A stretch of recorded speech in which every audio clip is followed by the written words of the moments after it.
So, Chapter 26 of Boruto's 2 Blue Vortex has officially leaked and been translated. And I'm gonna be honest, this is not the way I saw this chapter playing out. See, because while we always knew that some way, somehow, Inojin was gonna end up with Kashin Koji, or at least in Kashin Koji and Boruto's hideout, him being teleported to their hideout by Kashin Koji using a communicator toad to force him into being a cell phone connection between Shikamaru and Kashin Koji because all of their communicator toads have been destroyed, was not how I saw Inojin being folded into the Team Boruto side. On top of that, maybe this is on me, I didn't see political bureaucracy becoming a big talking point in 2 Blue Vortex, but Chapter 26 has made that a reality. This entire chapter threw me for a loop, and not in the best way possible. See, because while this chapter did confirm a couple of things I've been theorizing about for a while, like the impending invasion of Mamushi into Konoha, Inojin's involvement with Kashin Koji and Boruto, and Shikamaru's possible removal as the Hokage, it is a fair amount of fluff as a chapter. However, that fluff can almost be forgiven when you consider how this chapter ends, with the kicking off of what could be a deadly battle between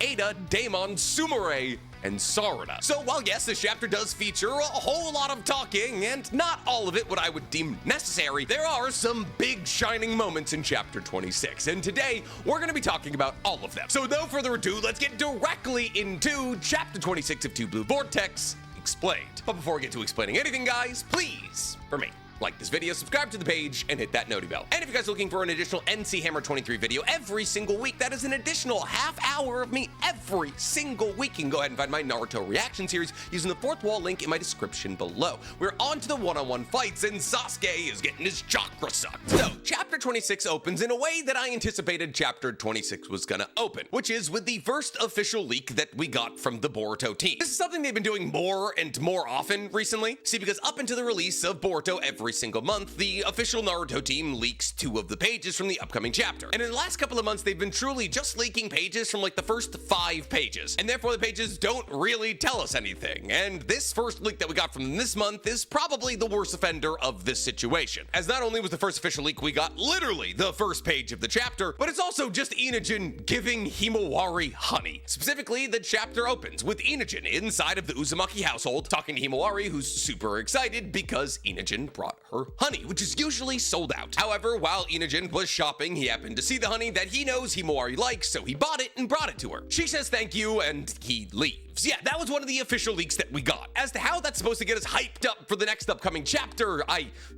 can't really say. Now, it's cute, obviously, and 2 Blue Vortex spent a lot more time with Himawari, which I appreciate, and therefore they have to set up her romantic connection, I guess, which is Inojin, but like, she's 12, so I'm not that invested in her love life. Now, I'm not saying Ikimoto's being creepy, it's cute. But like in the grand scheme of things that we could be spending time on in 2 Blue Vortex, Himawari's love life is not really one of the ones I deem all that important. Anyways, while Inojin is walking out of the Uzumaki household, he notices a communicator toad sitting on top of the Uzumaki fence. And when he notices it and makes eye contact with it, it begins to talk. And it tells Inojin that it's got a few questions for him. It, or I guess the person using it to communicate, then proceeds to establish that they're not so much questions and more confirmations, because the person using the communicator toad, or Kashin Koji obviously, already knows the answers to all the questions he's gonna ask. And the first question that Kashin Koji asks Inojin is, you have feelings for Himawari Uzumaki, don't you? This immediately makes Inojin blush as he goes, what? No, me, what? No, she's 12, I'm 15. He doesn't say that, but he could. Is that a problematic age gap? I don't, they're both children. I think the law is 24 months, so like, I guess it is a problematic age gap. I don't know. I'm not gonna get into it. Anyways, Kashin Koji sees that Inojin gets all flustered by the question and says, your reaction alone is enough of an answer. He then follows up with his second question, which is, do you want to protect her? To which Inojin has a much more concrete answer, which is, of course, yes, obviously. Which, yeah, you know, obviously. He took a cannonball-sized hole through his chest to try to protect her a couple of weeks ago. So Kashin Koji says, okay, very good, that's all I needed to hear. Inojin's got some questions of his own, as he says, okay, wait, hold up, wait a second. Who are you? What is this? To which Kashin Koji says, our interests have aligned. If you want more details, come along with me. And thus Inojin is reverse summoned back to Kashin Koji's lair using the communicator toad. Kind of like how Kashin Koji during the time skip was able to summon Boruto to his location. And as the smoke from his reverse summoning begins to disappear, Inojin sees Kashin Koji sitting on what can only be described as a therapist's couch. And thus he turns to Kashin Koji and says, "Who are you?" To which Kashin Koji responds by saying, "I'm Kashin Koji, and I'm fighting to protect the world from the Shinju." Well, more specifically, he says the threat of the god tree, but you get it. Now, this name immediately sparks a neuron response inside of Inojin's brain as he thinks, "Kashin Koji, aren't you the last remaining remnant of Kara?" But before Inojin can turn thoughts into words, another voice picks up from the back of the room, telling Inojin, "I'm not trying to threaten you, but the current room you're in right now has no way in and no way out, so you have nowhere to run." Which, even though you say that's not a threat, I mean, it is kind of a threat. Like, hey, we just reverse summoned you here. You don't know space-time ninjutsu. You cannot leave here. And who does that voice belong to? Well, none other than Boruto, who's sat cross-legged in what can only be described as a therapist's chair. And I do genuinely believe that Boruto is trying to take the title of New Gen's biggest aura farmer, because he's posted up in his therapist throne, TT for short, looking like Sukuna trying to get a fit off. But he continues on to Inojin by saying, "But don't worry, once we're done talking, I'll let you leave here of your own volition." And after that, and Inojin realizing that it's Boruto, we cut over to the Shinju, who are still hanging out in their hideout. And we see that Amushi, Hidari, and Jura are all just sitting in their hideout reading together. It's a book club under a tree. But when Hidari looks up from his book over to Jura, he realizes that once again, Jura is crying. And once again, Hidari is baffled by this reaction from Jura. Now, obviously, this causes Mamushi to look over as well, and Jura begins to wipe his tears away, as he begins to explain that the book that he's reading is in the category of novel, describing that it's a work of fiction, but that he had underestimated what a fictional work could do to his emotional state, as he begins to explain to Hidari that his heart has been somewhat unexpectedly moved. Now, this perplexes Hidari as he says, "Didn't something like this happen to you before?" And it's this moment that we flash back to the moment when Jura linked up with Matsuri's emotions and began to cry. But Jura explains to Hidari that when he cried in that moment, that was actually just emotion from Matsuri, and that he was simply gaining access to the emotions that she was feeling through a connection with Konohamaru. Emotions like anger, sadness, and most importantly, a glimpse of love. Now, this intrigues Hidari, but not Mamushi, because Mamushi is doing more important stuff. He's reading what appears to be the ninja version of the Sports Illustrated Bikini edition. And like, listen, who needs conversations about love with the boys when you could just be gooning in front of the boys? Now, Jura continues on by saying that what he gained through Matsuri was immense, and that the tears that he's able to cry right now because of this fictional piece of work are a testament to that fact. Now, this is very interesting, because while a lot of people disqualified the tears that Jura shed through Matsuri as simply him feeling her emotions, and even he's kind of disqualifying that moment, what he's essentially saying is that that moment with Matsuri ingrained those emotions into Jura, and now he's able to feel those emotions at different times for different things. And when you consider the fact that Jura's entire purpose on Earth is to eliminate humans because they're not as in touch with their primal selves as they need to be, Jura gaining emotions and therefore becoming more human presents a rather large logistical issue for the fulfillment of that main cause in his brain. This means that down the line, he could have emotions that could be appealed to. Now, as to what emotions could be appealed to and what could be accomplished if those emotions were appealed to, I can't really say. I feel as though the likelihood that Jura is taken care of in any way outside of a big battle is incredibly unlikely. But who knows, maybe his goalposts could be shifted. The more human he gets, inherently, the more difficult it would be to fulfill a mission that eliminates all humans. Jura has now seen love. There is a non-zero chance that love could be used to defeat him. And we'll be talking about that possibility in our next video, so make sure you hit the noty bell. Anyways, Jura turns to Hidari after telling him about these new range of emotions he can feel, and he asks him, "Is it gross?" To which Hidari simply says, "No, it's actually interesting," which is a response from Hidari that elicits one of two possibilities in my brain, which is either A, Hidari doesn't feel any of these emotions, and the idea of Jura feeling them is kind of perplexing and weird, or B, Hidari has always felt all these emotions, and he's watching as Jura catches up with him. I think the first possibility is substantially more likely, but honestly, I can't say. But rather interestingly, Jura says that this isn't enough. I still don't understand love. I don't know how to control the concept of love. And in order to accomplish that, I need even more information. But it's this point that Mamushi decides to open his mouth, and something about him just pisses me off. I can't wait till he dies. But he decides to throw his 2 cents into this conversation conversation and says, well, if you ask me, no one did. Information isn't really anything all that special. Ada, she's the woman that I want to consume. My very instincts tell me that she's the one I need to consume. And I think I understand why my instincts told me to consume her. Now, this piques Jura's interest as he says, oh, okay, cool, do tell. And thus Mamushi props himself up and says, well, the reason I want to consume Ada is for more than just the fact that I want to prey on her.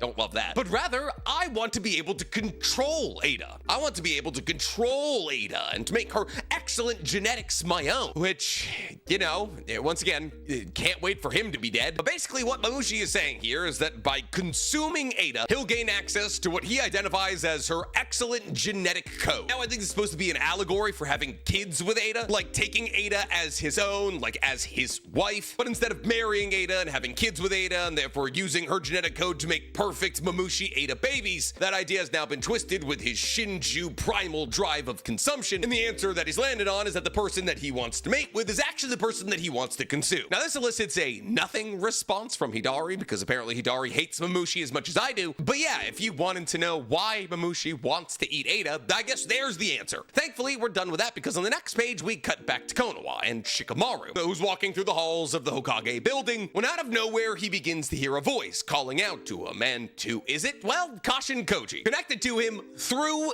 Inojin. Yeah, the reason that Kashin Koji wanted to recruit Inojin is so that he could use mind-body transmission to talk to Shikamaru in a way that Ada wouldn't be able to listen to. At least, maybe. He doesn't say that, but the majority of the communication between Shikamaru and Kashin Koji has taken place through the medium of Ada with the communicator toad. And we know that Kashin Koji is able to get communicator toads into Konoha really whenever he wants, because he literally just had one there to talk to Inojin about possibly working with him. And therefore, really the only reason that Kashin Koji would need to abduct Inojin and use mind-body transmission is so Ada couldn't be privy to the conversations between Kashin Koji and Shikamaru. Now, this is interesting because Kashin Koji has been working with Ada. They're allies. And while obviously he doesn't trust Ada, nobody really trusts Ada, it's important to note here that this is very much an active choice to cut her out of the information loop. But anyways, Kashin Koji lets Shikamaru know that this is an unofficial transmission between the two of them, and therefore the sensory team has no idea it's happening, and therefore they can't overhear the conversation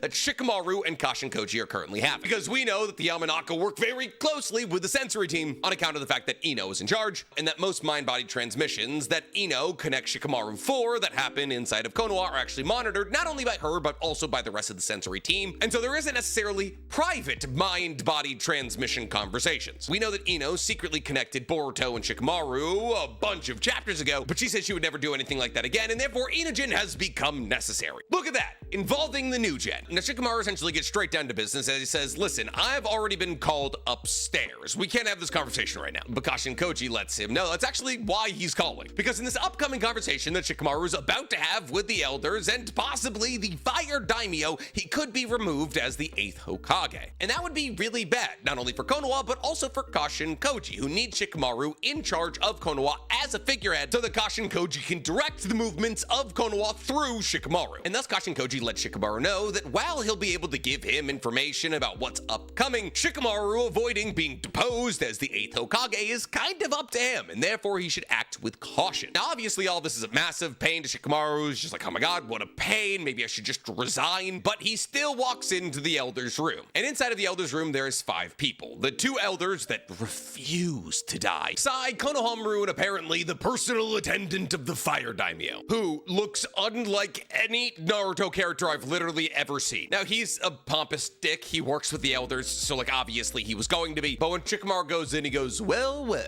the 8th Hokage, long time no see. And it's like, Shikamaru, just kill these people. They're elderly and not ninjas. The only people who would see you kill them is a guy who stacked thousands of bodies in Konoha, who's not gonna snitch, probably. Just tell him you'll make him the next Hokage in like 3 years when you step down. Now, apparently the personal attendant guy is named Lord Kobu. Shikamaru's not happy to see him. He looks at him and he's like, well, what does the personal attendant of the daimyo have business-wise here in Konoha? Now, Kohaku, the female elder, starts off the proceedings by saying, oh, well, all this is about that mission you just launched in the sand without approval, which surprised surprises Konohamaru because Konohamaru didn't know that this mission wasn't approved. And he goes, oh, an arbitrary decision? And it's like, okay, since when did the Hokage have to get everything he's ever done mission-wise greenlit by the elders? At that point, what's the point of a Hokage? Just have the elders run the country. Also, they won. The only casualty on the side of the good guys was Yodo, who was not even from Konoha. Anyways, Lord Kobu goes on to say, this time we're the overseers. Daimyo is questioning your responsibility as the leader of Konoha. In fact, nowadays, the necessity of the Land of Fire even having a hidden village is often discussed. Depending on the circumstances and how this conversation goes, this conversation could result in a whole lot more than just standard budget cuts. So yeah, Lord Kobu, the Fire Daimyo, and the elders in the face of a world-ending threat in the Shinju are thinking about shutting down the only village currently fighting against the trees trying to consume the chakra of the entire planet. And listen, I would say this is aggravating if it wasn't so painstakingly accurate to real-life governmental proceedings. Just a couple of boots-on-ground people who know the gravity of certain situations being told what they can and cannot do by elected officials who have no idea what they're talking about. So stuck up their own behinds, worried about dollar signs that they cut funding to the most important sections currently receiving funding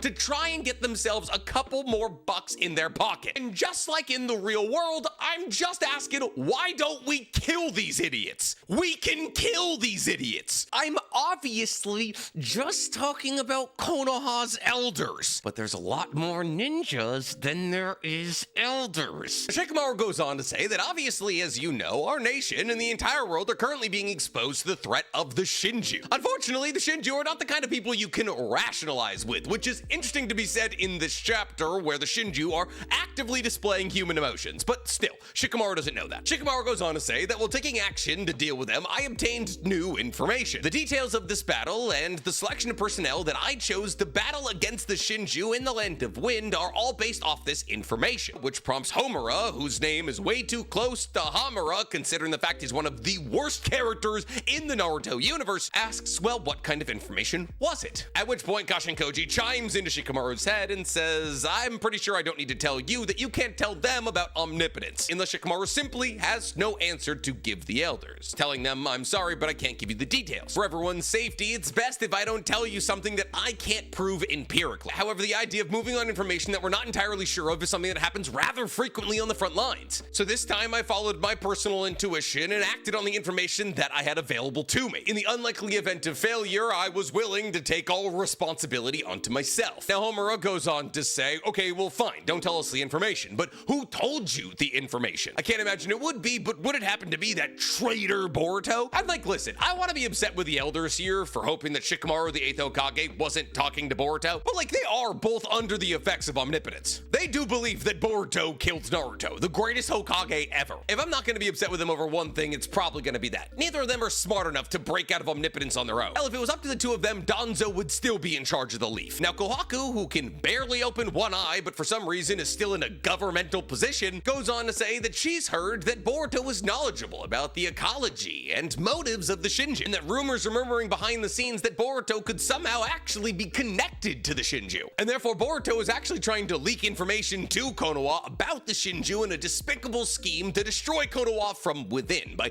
regaining their trust. And it's at this point that I am allowed to be upset with the elders, because absolutely no concrete evidence points towards this as a fact. Boruto has multiple times aligned himself with Konoha to battle against the Shinju and the Claw Grimes. He fought and defeated Code. He saved Himawari, and now he has assisted Team 7 2/3 in the dispatchment of Matsuri and Rie, all the while being their only source of information about the Shinju. If Boruto wanted to destroy Konoha, he would simply need to ally himself with the Shinju and then launch a full frontal attack, and Konoha could do nothing to stop it. But Kohaku believes that Boruto is motivated by his need for revenge against Konoha, for no particular reason. Nobody knows why Boruto wants revenge against Konoha, but here we are. Now Konohamaru, rather surprisingly, tries to go to bat for Boruto, saying, hold up, that perspective is way too... But before he can get all the words out, Shikamaru cuts him off. But before Shikamaru can cut him off fully, Kashinkoji cuts off Shikamaru, saying, no, let him speak. It's actually way more convenient if the elders believe that Konohamaru is the bad guy here over you. And thus Konohamaru yells at the elders and says, in this mission, Boruto saved my life. It may just be a personal impression, but I don't believe Boruto has any ill intentions towards Konoha. To which Kohaku, like a standard Twitter user, hears his opinion, decides to completely disregard what you said, and somehow get offended by whatever you said, which had no reason to offend him. As he says, Konohamaru Saratobi, are you siding with him? To which Konohamaru simply says, no, I just think he has his own reasons, which is fair. Now Kohaku goes, well, haven't you forgotten he killed the 7th Hokage? The only thing we can do to Boruto is kill him. He's a great criminal. Don't spout nonsense about siding with a criminal. At this point in time, there is no room for debate. But Konohamaru rebuts by going, but Elder, but Shikamaru now cuts him off, saying, stop. Now Lord Boku decides that this is his time to talk, as he says, at first glance, the mission may appear to have been a success, which it was. It was a rousing success. There's 2 less Shinju. There was only 5 to begin with. That's a 40% elimination rate. That's crazy work. That'd be like killing 4 members of the Akatsuki in 1 mission and losing 1 Tamari. Not even Tamari was more important than Yodo. That's like losing the girl with the big scroll from the Land of Wind. But Lord Boku and his comb-over continue by saying if there's a traitor inside of the village who's communicating with Boruto, well, that's a different matter. That's a serious issue concerning the Land of Fire and the prestige of Konoha. So sure, we eliminated 40% of the possible world-ending threat by losing a scroll girl from the Land of Wind, but was someone talking to Boruto? Because that's way more important than the world ending. But bureaucracy is bureaucracy, apparently, so Lord Boku tells Sai to arrest Konohamaru, and Sai, being apparently the bootlicking shill that he is, does it. No questions asked. I guess that makes sense. I mean, Sai has literally been conditioned and raised to be the perfect tool used by the powers that be. And considering that the first person who ever held his leash was Danzo, that leash now being in the hands of the elders, I guess is kind of a logical progression. But apparently Lord Boku's gonna interrogate Konohamaru himself. And he's gonna stay in Konoha identifying every single person who's had communications with Boruto and interrogating them to see if they've turned traitor. During all these interrogations, Lord Boku's gonna find out how Boruto was able to escape being held by Konoha and flush out the traitor who undoubtedly helped him. Now, obviously, those traitors were Mitsuki and Shikamaru, and thus Lord Boku's gonna be sniffing around Konoha, trying to figure out not only how Boruto was able to get out of his chakra-sealing handcuffs, but also possibly figure out how Mitsuki's snake knew the code to said handcuffs. Now, I believe this investigation is being injected into 2 Blue Vortex, even though it's not all that interesting, to hamper the movements of Shikamaru inside of Konoha. A cohesive front appearing between Konoha and Team Boruto would lead to the Shinju being eliminated with less problems than are absolutely necessary for peak drama. I mean, we've been talking rather at length recently about how seemingly all of the most important characters in Boruto are now beginning to side with Boruto, omnipotence or not. But Shikamaru was the figurehead that allowed for that connection to be made and for those 2 sides to work together. Now that he's being hampered by the Fire Daimyo and Lord Boku and the elders, that front can't move as cohesively, which makes the Shinju an even bigger threat. Which means that Kashin Koji and Boruto are gonna have to operate with a lot more stealth if they're trying to work with people from Konoha or work within the confines of Konoha. Now, we then cut back to Inojin, who's still standing right next to Kashin Koji. And he basically just starts complaining about how many rules he just had to break. About how it's illegal to use mind-body transmission without going through the sensory team, which is absurd. What kind of surveillance state has Konoha become? About how he shouldn't have been listening in on a Konoha high command meeting, and a bunch of other nonsense. And he goes on to ask the 2 of them if this is how they always operate, breaking all the rules. And it's like, hey, Inojin, you believe Boruto killed Naruto? You think you're gonna get hung up on rules? Now, Kashin Koji shows a substantial amount more restraint than I would have when he turns to Inojin and says, we're being hunted. We have no choice but to do literally everything unofficially. And let's not forget that you just broke a whole bunch of rules that could get you blacklisted as a traitor like that. So you're no better than us. Now, Boruto, who's still sitting like Sukuna in his throne, lets Inojin know that their enemy doesn't have rules. They're sentient trees. So if they hamper themselves with rules, well, then they're just gonna lose. And they're still probably gonna lose without rules. So we have no time to worry about rules. We need to adapt our enemy's reckless nature. Now, fortunately, Inojin snaps out of this "we broke the rules" panic attack rather quickly, as he has also fought Jura, and therefore he understands the distinct threat that Jura poses. And therefore, in order to protect everybody, but most importantly Himawari from Jura, he understands that you need determination and strength, and maybe to bend some rules. So hey, here we go, Inojin, you're doing better than your mother. Now, at this point, the Kashin Koji and Boruto sitting in what I can only assume is a 2-piece furniture set bought for a therapist's office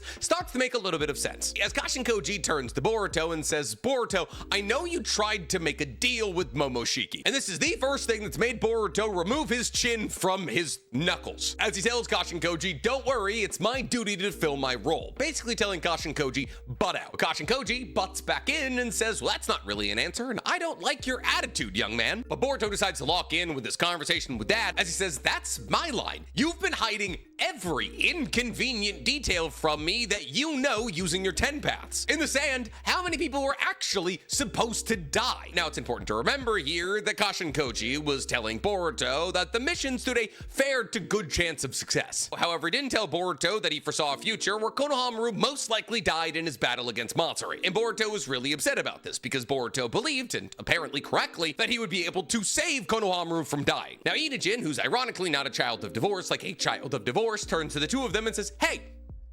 stop it." But Kashin Koji, like a father who is absolutely going to divorce his wife, doesn't listen to the child that's pleading for the two of them to stop. As he tells Boruto, "I simply guided the events towards what I believed was the most likely outcome for Sarada to awaken her Monkey Sharingan. Because that future, the future where Sarada awakens her Monkey Sharingan, prevents a future where the largest amount of people die." Basically telling Boruto what he had told Boruto before, that I am letting the few die so the many can live. However, he doesn't really have a leg to stand on here on account of the fact that Boruto flew off to the land of wind and saved Konoha from dying, fought against Shura without dying, and then teleported everybody back to Konoha so they didn't have to walk. He kind of proved that he had the ability to change the projections of Kashin Koji, to give the future a brighter possible future than the one that Kashin Koji saw. So Boruto's in the right, but Kashin Koji doesn't believe that he is. But Kashin Koji decides to weaponize emotion, which is why he's sitting on the couch and not the therapist chair, as he says, "If you still have any shitty childish criticisms, I'll listen to them right now." But Boruto leans back and says, "This is all a waste of time, let's just get on with it." So there's trouble in paradise. Now, immediately after the spat, Kashin Koji hops back on with Shikamaru and says, "What's the situation, Shikamaru?" To which Shikamaru tells Kashin Koji that Konoha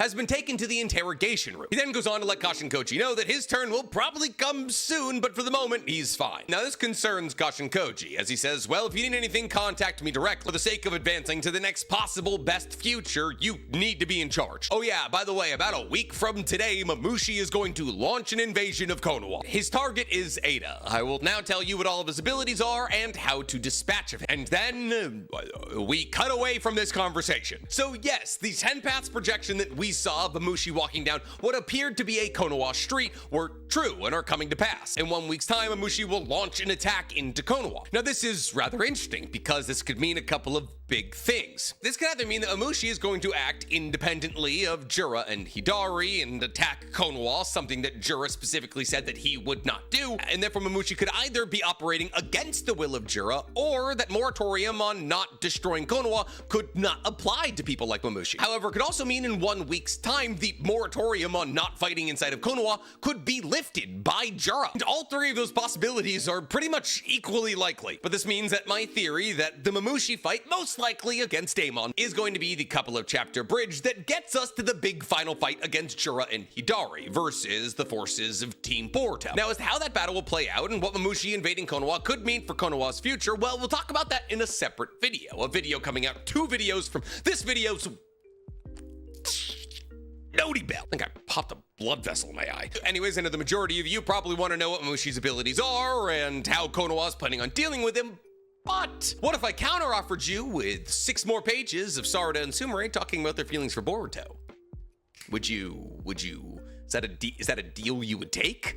No? Okay, well, that's all I got, because immediately after cliffhanging a massively important conversation, we cut to Ada and Daemon's house, where Sarada, Sumire, Ada, and Daemon are all having a conversation. Or I guess I should say Sarada, Sumire, and Ada are having a conversation, and Daemon is watching the conversation. And the conversation does not pass the Bechdel test, as Ada opens up the conversation with Sarada by asking her, "When are you going to confess your feelings for Boruto?" Which makes Sarada feel insecure, as she goes, "Well, even if you ask me about confessing my feelings," and then she trails off. But this confuses Ada, as she says, "Wait, hold up. You do want to confess your feelings to Boruto, right?" To which Sarada says, "Where did you get that impression? He's not exactly in an ideal position for me to confess my feelings to him. He is literally a wanted criminal for the murder of the 7th Hokage. If I said something weird at a weird time, it can make things awkward, and we don't need that." Now, this pisses off Ada. She's like, "Oh, well, what a boring kid you are." And then she turns to Sumire, and she's like, "Well, what about you, Sumire? When are you going to confess your feelings to Boruto?" And apparently, Sumire's thought about this, as she, like Sarada, begins begins to blush, but says, well, it would have to be a timing thing. Listen, I might confess to him unexpectedly, even to myself. And it's that moment that Ada locks into the conversation, saying, oh, this is so exciting. Basically, Ada just wants one of them to confess to Boruto so she can watch the romance with her pervy Senrigan. But Sumire turns to Sarada and says, I think it's the same for Sarada. Sarada may confess to him at a random point that even she's not prepared for, even if she says she'll never confess. She doesn't know what she's gonna do when she sees Boruto next. And Ada agrees with this by saying, well, yeah, no, you are right. She did have that previous hugging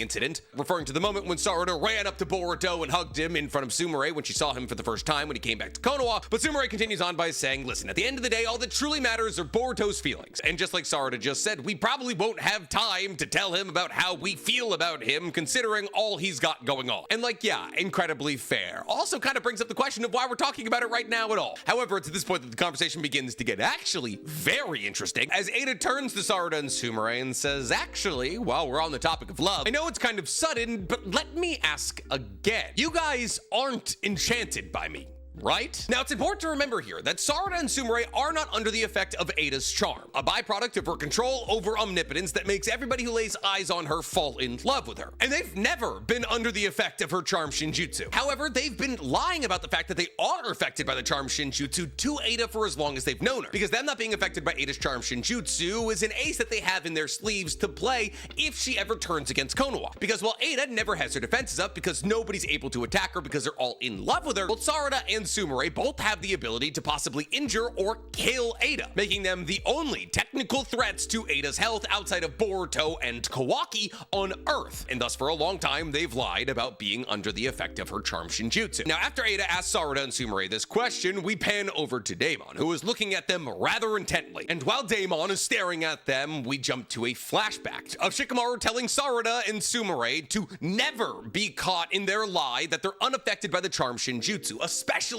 not by Daemon, because if they find out, especially if Daemon finds out, their lives are no longer guaranteed, as they have no ability to fight against Daemon, and he would have every reason to kill them, because they could injure Ada at some point in time. We then cut back to Ada, who continues on, continuing by saying, because that's how it is, right? I mean, to talk about liking other people in front of me, that's not usually how this works. Usually people are so obsessed with Ada that they can only talk about how much they like her in front of her. But the fact that both Sarada and Sumire are able to talk about how much they like Boruto in front of her means that they've broken out of the mold. And therefore, Ada asking if they were going to confess their feelings for Boruto might have actually been a trap to catch them in their lie that they're unaffected by her charm Shinjutsu. I mean, because she knows that Sarada and Sumire are unaffected by the omnipotence firing that Kawaki wished for to believe that Boruto is a bad guy. And therefore, Ada's most likely had suspicions that they weren't affected by her charm Shinjutsu for a long time, because all of these abilities tie back to omnipotence. Now, Sarada, upon realizing that the gig may legitimately be up, as she sees Daemon begin to pull himself off the wall he was leaning against, activates her Mangekyo Sharingan. However, before she can use Ohirame to possibly pull Daemon into a gravity well, Daemon launches himself at Sarada and Sumire and flies between the two of them, and we see Sarada's Sharingan track him through the air. However, before she can do anything, Daemon is behind the two of them, grabbing the back of their necks. And Daemon begins to whisper to Sarada and says, you were just trying to do something.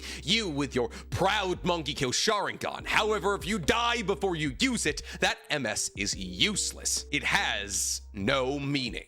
And with that, chapter 26 of Two Blue Vortex comes to an end. Which leaves us with the question of what will happen in chapter 27. Will there be a battle between Sarada and Daemon? Will her Mangekyo Sharingan's ability to pull things into it indiscriminately be a counter to Daemon's reflect? Or will Ada forgive Sarada and Sumire for lying about being under the effect of her charm Shinjutsu? Or will Sarada and Sumire find a way to trick Ada into believing that they're still under the effects of her Shinjutsu? Well, we can't say for certain, but I can say for certain that all those questions deserve their own video, which is why we're gonna make a whole video. We're gonna talk about it and you're gonna watch it because you're subscribed and you hit the bell. But yeah, fun chapter. Well, fine chapter. Good ending. Good moments. Bad moments as well, though. But I'm curious to hear from you guys. What did you think of chapter 26? What do you think we're going to see in chapter 27? Let me know in the comments below. And when I go see down there, please, for me, like this video, subscribe to the page, and hit that noti bell. Now, if you'll excuse me, there's 8 puppies in the other room, and I believe they've probably pooped on each other, because they just be doing that.